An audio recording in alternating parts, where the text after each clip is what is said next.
아멘. 우리 옆에 분들하고 한번 인사하실 때 성령이 함께 하십니다. 이렇게 한번 인사하실까요? 성령이 함께 하십니다. 네. 예배 오신 여러분 환영합니다. 저희가 지금 성경은 드라마다라는 주제로 성경을 쭉 살펴보고 있습니다. 성경은 하나님께서 PD가 되셔서 연출가가 되셔서 이 드라마처럼 쭉 쓰시면서 우리에게 말씀하시는 내용이라는 것입니다. 어떤 드라마보다 어떤 것보다 정말로 우리를 향한 이 드라마 같은 이야기들이 많은 것이 성경인데요. 저희가 이 성경을 크게 6가지 프레임으로 봤습니다. 기억하시죠? 우리 그림을 한번 보면서 같이 6가지 프레임을 다시 한번 외워보겠네요. 창조부터 시작. 창조, 타락, 언약, 구속, 교회, 새 창조. 창세기의 창조부터 시작해서 요한계시록의 새 창조가 하실 때까지 성경이 쭉 이렇게 크게 6가지 프레임 안에 다 들어옵니다. 그 중에 지금 저희가 맞이하고 있는 부분은 교회입니다. 구속, 예수님의 사건, 예수님의 사역이 다 끝나고 이제 예수님께서 너희는 내가 다시 오실 때까지 약속을 기다려라 그러고 하늘로 올라가셨습니다.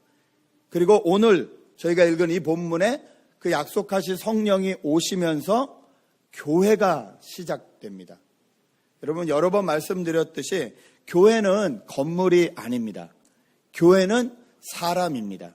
교회는 하나님에게 부르심을 입은 사람을 교회라고 합니다. 그 부르심을 입은 사람들이 이렇게 모여있는 곳이 교회당, 예배당인 거죠. 그래서 교회는 사람이라는 걸 잊지 말으셔야 됩니다. 자, 그렇다면 왜 하나님께서 구약에서부터 창조 때부터 약속하신 그 약속을 교회를 통해서 계속 이어가기 원하시나? 하나님은 우리를 사랑하셨고 하나님이 저희에게 가장 먼저 주신 것은 저희를 만드신 다음에 복을 주시는 것이었죠. 생육하고 번성하고 땅에 충만하고 이 땅을 다스리고 모든 것이 조화롭게 살 수 있도록 그 역할을 감당하라고 우리에게 복을 주셨습니다. 타락한 우리 인간으로 인해서 이 복이 다 깨어져 버렸는데 하나님께서 여러 사람의 여러 인물들을 통해서 그 복을 계속 이어가겠다고 말씀하시고 예수님을 통해서 이 복이 완전히 이루어질 수 있도록 복의 가장 적이 되는 이 죽음의 문제, 죄의 문제를 다 해결하셨어요. 그리고 직접 하나님이 일을 하실 수도 있을 텐데 이제는 교회를 통해서 그 창세기 때 주셨던 그 축복을 계속 이어나가시겠다 이렇게 말씀을 하십니다. 그래서 오늘 교회를 선택하시는데 그 선택하시는 방법이 성령을 부어주신다는 거죠. 이 성령을 부어주신다는 것이 교회의 시작과 어떤 의미가 있을까요? 왜 하나님은 성령으로 교회를 시작해 주시는 것일까요? 여러 가지 이유가 있는데 3가지만 보기 원합니다. 첫 번째 이유는요, 하나님께서 성령으로 교회를 시작하신 이유는 교회가 하나님의 열매 되길 원하셨기 때문입니다. 여러분 역사를 좀 봐야 되는데요, 여기 지금 나오는 절기가 오순절이라는 절기입니다. 이게 우리나라 절기가 아니기 때문에 우리나라 사람들에게 좀 어려운데 그냥 우리나라 절기를 좀 생각하시면 돼요. 여러분 1년 중에서 저희가 가장 셀레브레이트하는 한국의 절기가 뭐뭐 있죠? 기억나시는 거? 예, 추석, 또 설, 예, 또 뭐 있을까요? 예, 뭐 결혼기념일 이렇게 말씀하지 마십시오. 예, 그건 개인적인 거니까. 예. 저희도 추석이나 설이나 이런 것들이 있듯이 이스라엘 사람들에게도 유대인들에게도 절기가 있습니다. 그게 유대인들의 3대 절기라는 게 있어요. 그게 뭐냐면요, 첫 번째 애굽에서 종살이하던 자기들을 하나님께서 구원해 주셨다. 그래서 섬기는 절기가 유월절입니다. 그리고 쭉 광야 생활을 하면서 고생을 하는데 이 광야 생활을 할 때에도 하나님께서 이 광야 시대에도 우리를 만나와 매출하기로 또 여러 가지 물로 방법으로 우리를 계속 먹여 살리셨다는 걸 기념하는 장막절 또는 초막절일. 그러니까 이날은 뭘 하냐면요, 이스라엘 사람들이 멀쩡한 집 놔두고 밖에 다 나가서 텐트 치고 자요. 아무래도 텐트 치고 자는 게 불편하잖아요. 바닥도 불편하고. 그런데 일부러 이 절기에는 나가서 텐트 치고 자요. 그 이유가 뭐냐면 우리를 지금까지 이렇게 집에 있고 편안하게 이 땅을 주어서 살게 하신 그 하나님의 은혜, 광야에서 우리가 다 죽을 뻔했는데 우리를 살려주신 그 하나님의 은혜를 기억하자는 의미로 밖에 나가서 천막 치고 자는 그때가 장막절, 초막절이에요. 그리고 또 한 가지 중요하게 생각하는 그 절기가 맥추절 또는 칠칠절이라고 부르는 건데, 이건 뭐냐면 한 번도 농사를 지어본 적이 없는 이스라엘 사람들이, 소만 키우던 사람들이 처음으로 가나안 땅에 들어가서 이제 농사를 짓잖아요. 농사를 지어서 첫 번째 이 열매를 맺었어요. 그 열매를 하나님께 올려드리면서 감사하는 절기가 맥추절, 칠칠절입니다. 그런데 이 맥추절이 바로 오늘 말하는 성경의 오순절입니다. 맥추절은 첫 번째 열매를 감사해서 드리는 절기였거든요. 하나님이 아니었으면 우리가 어떻게 농사를 짓고 살았을까? 이 열매 맺은 것에 감사해서 드린다라고 한 그 날에 하나님이 약속하신 성령이 임하신 것입니다. 이거는 하나님의 의도입니다. PD 대신, 드라마 작가 대신 하나님이 일부러 다른 날도 아니고 이날에 성령이 임하게 하신 것입니다. 이 뜻이 무엇이냐면요, 이제부터 여기에 모여있는 이 사람들, 교회된 이 사람들이 내 열매다라는 거예요. 지금까지 저희가 계속 봐왔지만 유대인들은, 구약 성경을 믿는 유대인들은요, 자기들이 택한 백성이에요. 그렇죠? 자기들만 하나님에게 뽑혀진 선민, 우리 유대인이래야 구원받는다 생각하고 자기식으로 메시아, 구원자가 오지 않으면 인정할 수 없다. 그래서 예수님을 십자가에 못 박혀 죽인 거잖아요. 그런데 하나님은 그 사람들에게, 여기 지금 베드로가 말하고 있는 이스라엘 사람들이라 말하는 이 사람들에게 뭐라고 하시냐면, 지금 혈통으로 아브라함 자손이라고 말하는 너희가 아니라 지금 베드로의 설교대로 예수 그리스도를 믿고 예수 안에 들어온 모든 사람이 하나님의 열매다. 이걸 말씀해 주고 싶으신 거예요. 주 예수를 믿는 사람이 하나님의 열매고 하나님의 교회다. 이걸 말씀해 주시기 위해서 열매를 기념하는 맥추절날 일부러 성령을 보내서 교회를 시작하게 하신다는 겁니다. 그래서 예수님도 그랬죠. 유대인들에게 내가 길가에 있는 이 돌들을 들어서 내가 이스라엘 자손 되게 할 수 있다. 그 말은 무슨 말이냐면 혈통으로 자랑하지 말아라라는 거예요. 교회는 혈통으로 자랑하는 데가 아니라는 거예요. 아니, 우리가 무슨 교회에서 혈통을 자랑하나 요즘 시대에 생각할 수 있지만, 은근히 자랑합니다. 우리 집이 3대째 믿음을 지키는 집이야. 나는 모태신앙이야. 뭐 이런 것이 자랑이 될 때가 있어요. 그래서 왠지 예수 안 믿다가 세상에서 여러 가지 정말 모든 일을 다 겪고 들어온 사람은 왠지 그냥 하나님이 불쌍해서 구원해 주신 사람이지 나 정도는 아니라고 생각하는 분들이 계세요. 회개해야 됩니다. 교회는 예수 그리스도를 구주로 영접한 사람들이 모이는 곳이에요. 그 사람들이 과거에 어떤 일이 있었던 중요하지 않습니다. 모태신앙 중요하지 않습니다. 중요한 건 뭐냐면요, 지금 성경이 말하고 있는 이 예수 그리스도를 구주로 받아들이고 있느냐는 거예요. 그리고 그분이 말씀하신 그 뜻대로 그분을 주인 삼아서 살고 있느냐가 중요한 거예요.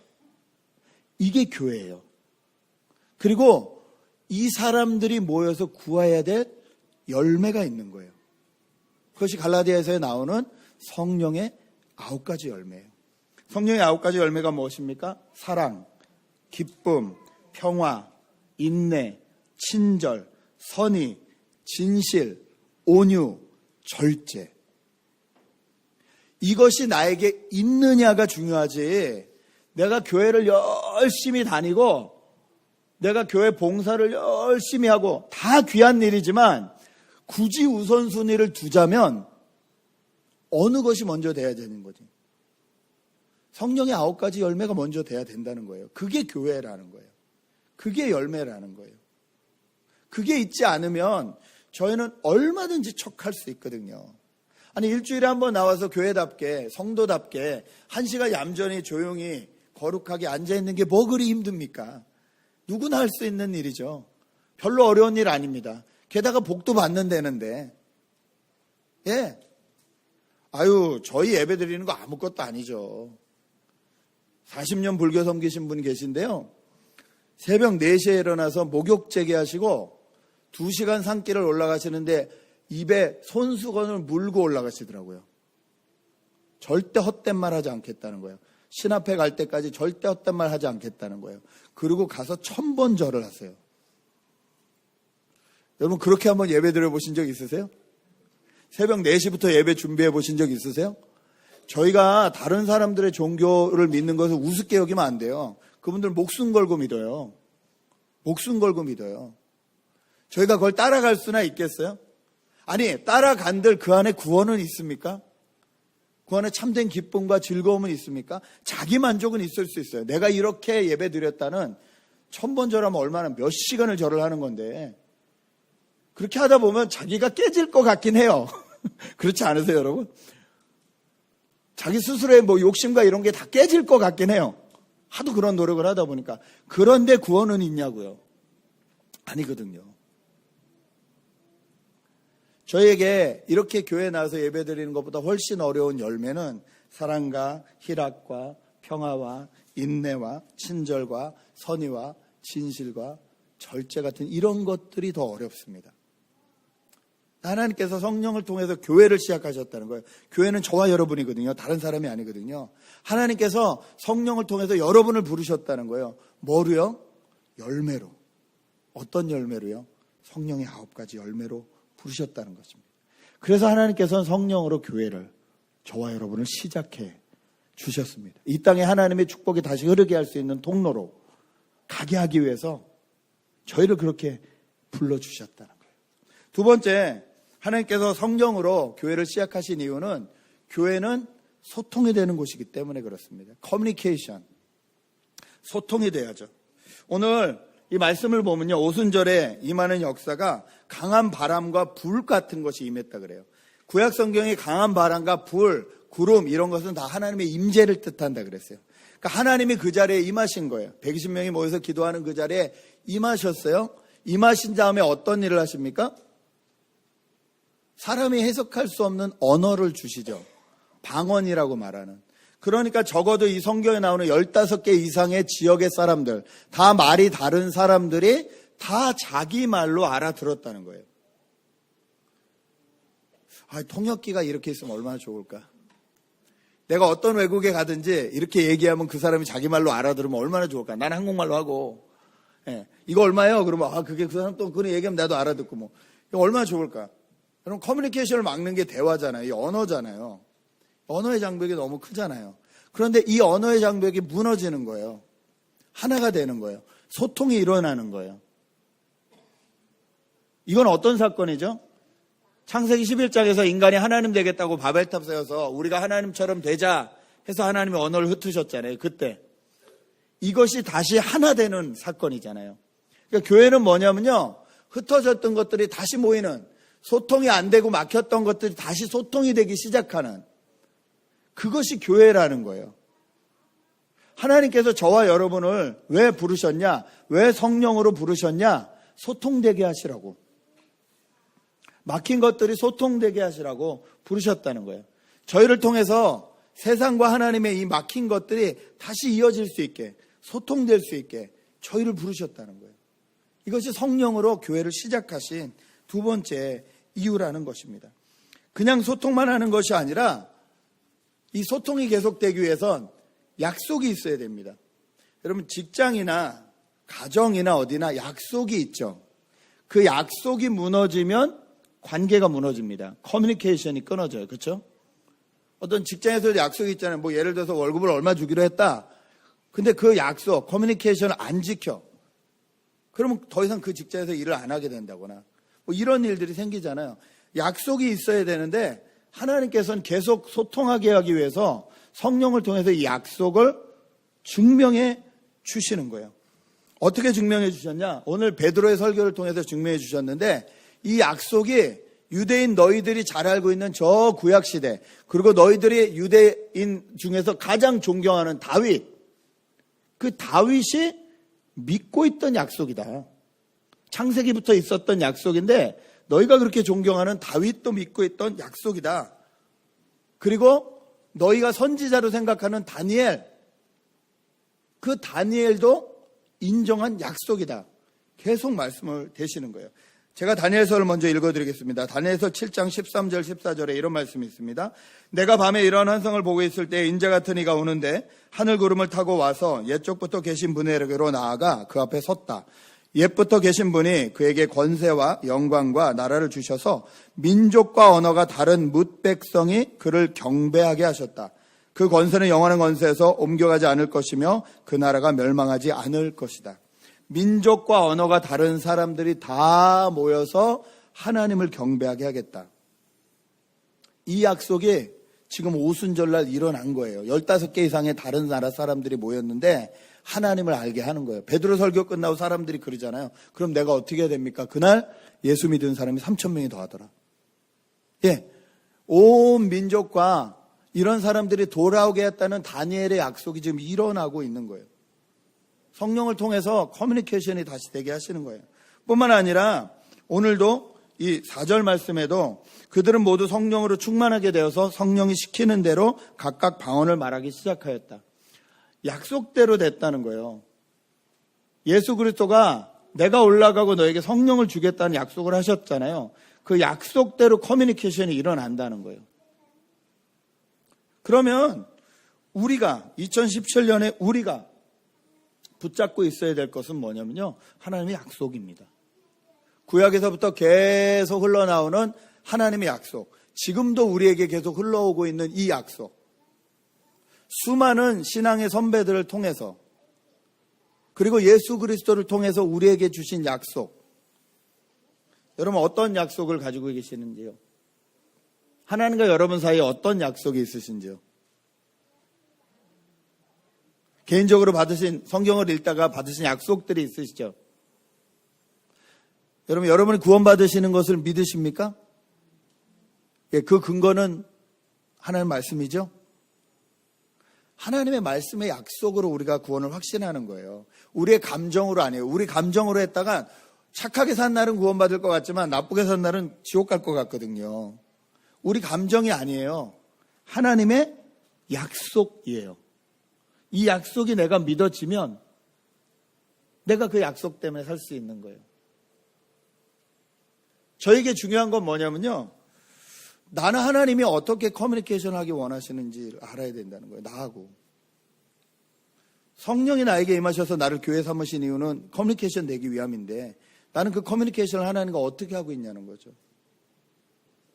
저희가 성경을 읽어야 되는 이유가 여기 있습니다. 성경을 읽고 성경을 믿어야 되는 이유도 여기 있습니다. 성경대로 행해야 되는 이유도 여기 있습니다. 하나님은 지금 성령을 통해서, 성경을 통해서 우리가 커뮤니케이션 하기 원하세요. 여러분, 감정이 아니라 하나님 말씀 따라 행동하시는 저와 여러분 되시길 주님의 이름으로 축복합니다. 그것이 가장 확실한 약속이기 때문에요. 성령을 통해서 하나님은 지금도 커뮤니케이션 하고 계십니다. 뿐만 아니라 세 번째 이유는요, 교회는 그 하나님의 약속이 지금도 이루어지는 장소이기 때문에 성령을 통해서 지금도 하나님의 약속이 계속 그때의 약속으로 끝나는 것이 아니라 계속 ing 진행되고 있는 곳이 교회이기 때문에 하나님께서는 성령을 통해서 교회를, 저와 여러분을 부르기 시작하셨다는 거예요. 여러분 어떻게 예수 믿으셨습니까? 어떻게 이 자리까지 오게 되셨는지요? 여러 번 말씀드렸지만 저는 초등학교 때부터 학교 앞이 절이라서, 또 절에서 사는 친구가 저하고 가장 친한 친구였기 때문에 절밥 먹고 자랐습니다.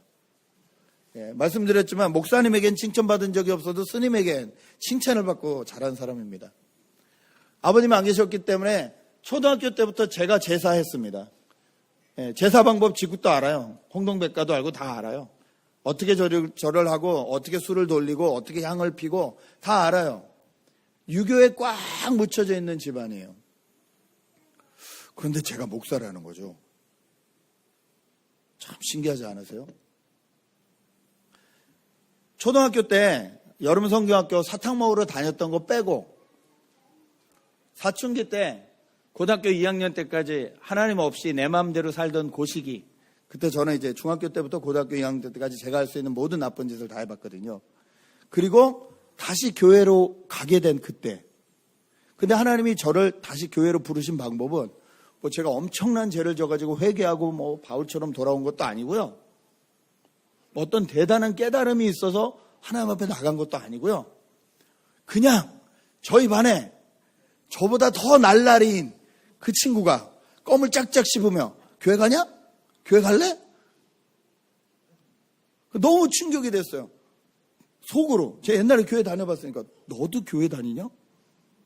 어때? 가자. 그리고 심지어 약속한 그날도 늦었어요, 걔는. 저는 그 교회 앞에서 기다리는데 벌레벌떡 올라와서 알고 봤더니 회장이에요. 중고등부 회장. 완전 날라리 회장. 더 웃긴 건 그 다음 해에 걔는 없어졌어요. 저를 그 교회에 박아놓고 자기는 안 나오기 시작했어요.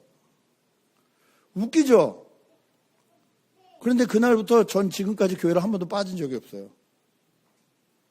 하나님이 저를 부르시는 방법이 너무 웃기지 않으세요? 하나님이 교회를 저를 부르시는 방법이 너무 웃겨요.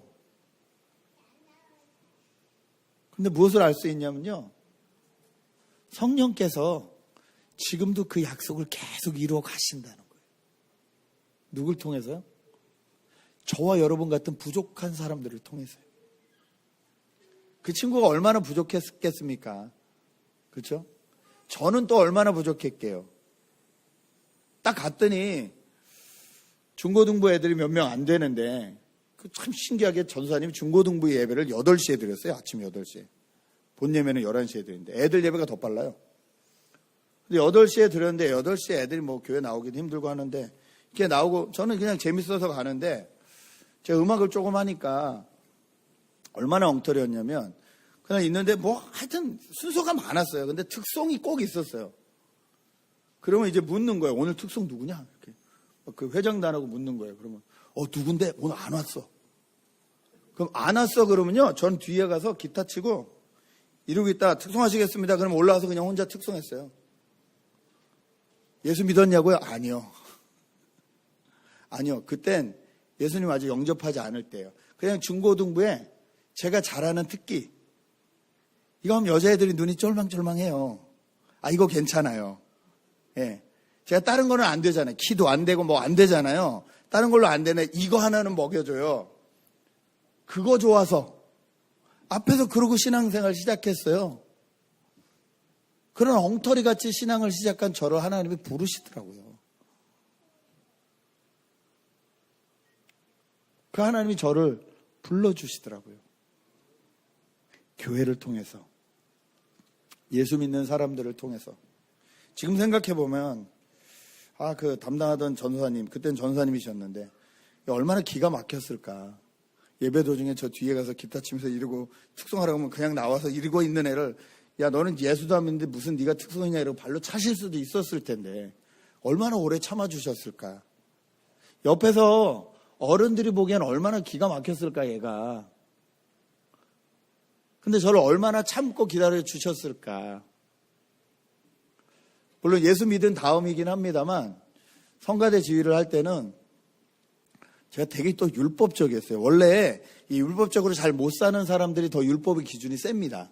자기가 잘 못 살기 때문에 그걸 감추기 위해서. 그러니까 어떻게 되냐면 아침에 8시에 예배면 7시까지 교회를 와야 되는 거예요. 여러분 7시까지 교회 오는 게 정말 힘듭니다. 근데 제가 성가대가 모이면 딱 5분을 기다려요. 그 다음 문을 잠가버려요. 성가대 5분 늦으면 못 들어오는 거예요. 10분 뒤에 다시 문 열어줘요. 그리고 들어오면 여기 늦은 사람들 이름 써 있어요. 성가대 연습 다 끝났는데 제가 뭐라 그랬냐면 여기 이름 적힌 사람들 회개하고 올라가십시오. 제가 그때 방년 20세였습니다. 다 저보다 어른이었거든. 한 형이 참다 그러더라고. 진짜 더러워서 못 해먹겠네. 어린 게 맨날 이러니까 지휘자라고 하니까 말은 못하겠는데 이게 쌓이는 거예요. 지금 생각해보면 그분들 12시까지 일하시고 죽으라고 달려서 그 일본에서 1시간씩 전철 타고 와야 되거든요.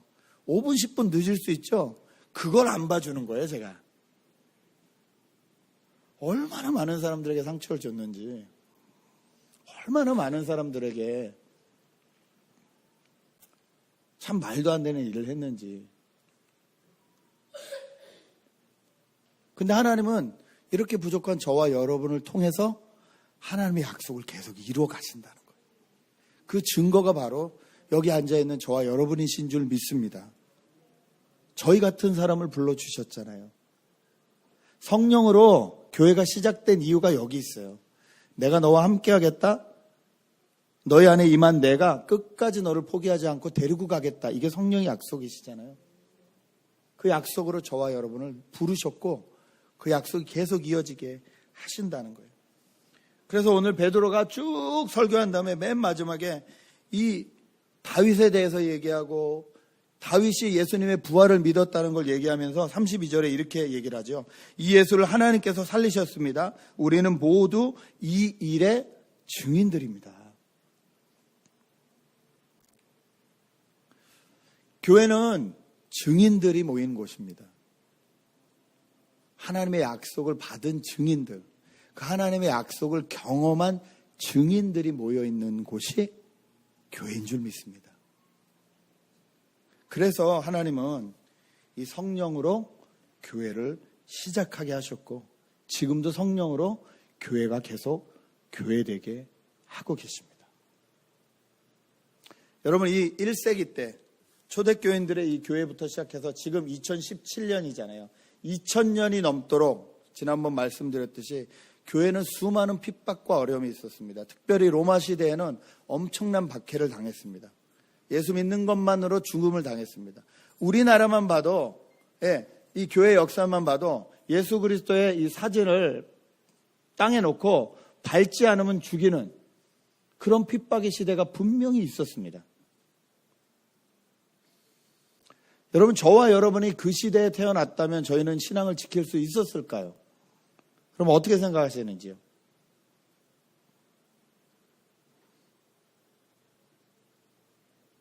우리가 교회로 불림을 받았는데 예수님의 사진을 놓고 밟아라. 밟으면 살려주고 안 밟으면 죽이겠다. 그러면 저희는 신앙을 지킬 수 있을까요? 그런 상황 가운데 신앙을 지켜온 우리 믿음의 선배들을 통해서 지금까지 교회가 교회 되었습니다. 하나님의 통로가 되었습니다. 그렇다면 이제 우리는요. 여기 어린아이들이 많이 있는데요. 20년, 30년, 50년, 100년 뒤에 이 아이들에 대해 하나님에 대해서 소개시켜주고 그 하나님을 연결해줘야 되는데 그러면 우리는 그것을 위해서 어떤 희생과 어떤 부르심의 확신과 어떤 기도와 어떤 마음을 가지고 교회를 교회답게 하고 있을까요? 저희가 오늘 생각해 봐야 될 것은 그것인 줄 믿습니다. 나를 교회로 부르셨는데 나는 그 교회답게 살고 있는가? 행동하고 있는가? 7월이 벌써 다 끝났습니다. 시간이 정말 빨리 가시죠? 벌써 7개월이 다 끝났어요. 2017년 8, 9, 10, 11, 12 5개월 있으면 이제 또 2017년에 대한 인생 보고서를 하나님 앞에 저희가 내야 될 텐데 그럼 이 시점에 다시 한번 돌아보고 이 8월에 정말로 열심히 열매를 거둬서 9월에 보통 가을에 열매를 거두잖아요. 그것을 위해서 노력하는 저 여러분 되실 주님의 이름으로 축복합니다. 같이 한번 기도하겠습니다. 이 시간 먼저 우리를 회개하며 돌아보며 기도하겠습니다. 교회답지 않았던 시간들을 생각하면서 어떻게 진짜 교회답게 구별된 사람답게 불러주신 사람답게 살 것인지 그렇게 살지 못했던 시간들이 있으면 무엇이 방해가 되었는지 한번 돌아보면서 같이 기도했으면 좋겠습니다. 함께 통성으로 기도하십니다. 아버지 하나님